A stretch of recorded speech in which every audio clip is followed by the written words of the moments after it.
Assalamualaikum warahmatullahi wabarakatuh. Waalaikumsalam warahmatullahi wabarakatuh. Yang kami hormati Buya Yahya, terkait fikih Buya, bagaimana cara wudhu kita ketika di kamar mandi yang nggak ada sendalnya, baik itu kamar mandi yang di masjid ataupun yang di rumah sendiri. Soalnya biasanya di kamar mandi masjid itu berdekatan dengan tempat wudhunya. Baik. Assalamualaikum warahmatullahi wabarakatuh. Waalaikumsalam warahmatullahi wabarakatuh. Ini nanti bab terakhir. Jangan Anda mudah kena penyakit namanya waswas. Yang kena waswas hanya orang bodoh. Kalau orang alim nggak akan bisa kena waswas. Orang punya ilmu akan kena waswas. Waswas kena najis. Memangnya ada di mana sih najis? Najis cuma 7 kok ada di mana-mana. Kan jadi pusing. Najis kan cuma 7. Masa di sepanjang jalan ada najis? Jalannya miring dia kadang-kadang waswas. Ya, Anda usah kena waswas. Sekarang pertanyaannya, memangnya kamar mandi kenapa? Memang kamar mandi najis. Dari mana kisah kamar mandi najis?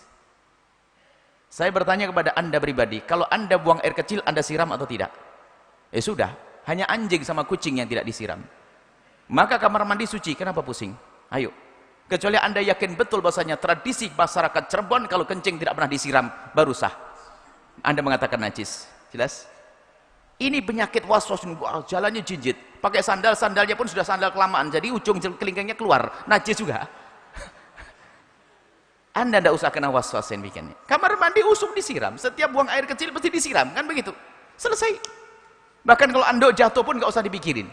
Sebab ya umumnya orang di kamar mandi adalah disiram. Memang umurnya kamar mandi adalah buat kencing. Tapi siap itu kan jadi biar lega. Tidak kena waswas. Urusan Anda berhati-hati. Setelah dari kamar mandi kemudian Anda cuci lagi, ini lain cerita. Tapi jangan sampai Anda menghukumi kamar mandi najis semuanya. Dari mana itu cerita? Jelas ya? Anda sendiri yang menjawab. Anda kalau kencing pasti disiram kan? Nyiramnya kemana? Atau Anda kencingnya ke atas? Tidak kan?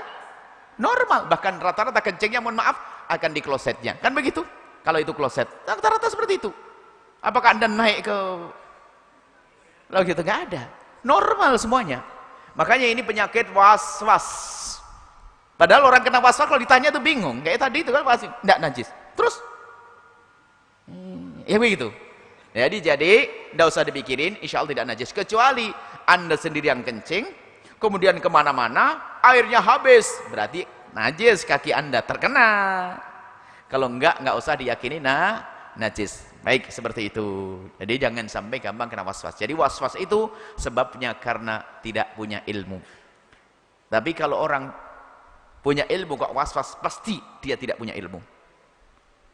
Pasti tidak punya ilmu. Tidak ada kata Imam Ghazali, tidak ada orang ahli fikih yang kena waswas. Kalau orang kena waswas, pasti fikihnya lemah. Oh enggak najis kok dibilang najis, kan bingung ya. Anda saja enggak pernah belajar, ngerti kok. Nah, kan enggak najis, enggak, selesai. Tapi kan umumnya toilet dipakai kencing. Bukan umumnya, memang toilet biasanya pakai kencing, enggak pakai umumnya. Cuman setelah dikencing umumnya disiram, selesai. Supaya ringan kita, supaya enggak kena waswas kemana nu. Pakai kelompen tinggi-tinggi lagi. Sudah begitu licin, kepleset nanti teman. Kita bisa melihat tanda, tapi juga jangan orang terlalu tedor. Gara-gara maksud Buya itu apa maksud kami itu? Jika Anda masuk rumahnya orang kok ternyata tidak ada sandal, kalau di rumah Anda sendiri membuat sandal, oke. Bab ihtiyat, hati-hati. Tapi kalau ke rumahnya orang nggak ada sandalnya, jangan cerewet. Rumahnya orang kok cerewet. Ini loh kadang-kadang banyak orang cerewet. Ya Allah nggak ada sandalnya, najis ini nih. Ini tidak pernah ngaji nih. Memang kenapa nih? Memang kadang ini kebiasaan dijadikan seperti hukum. Kebiasaan seperti hukum. Dan mungkin juga ini kritik juga masjid yang kadang-kadang ada kolamnya. Masjid untuk penyeberangan langsung ada kolam itu. Itu ajib betul untuk menyebarkan penyakit. Itu tidak pernah cuci 2 tahun itu. Koreng, katel, kudis, semua dari situ.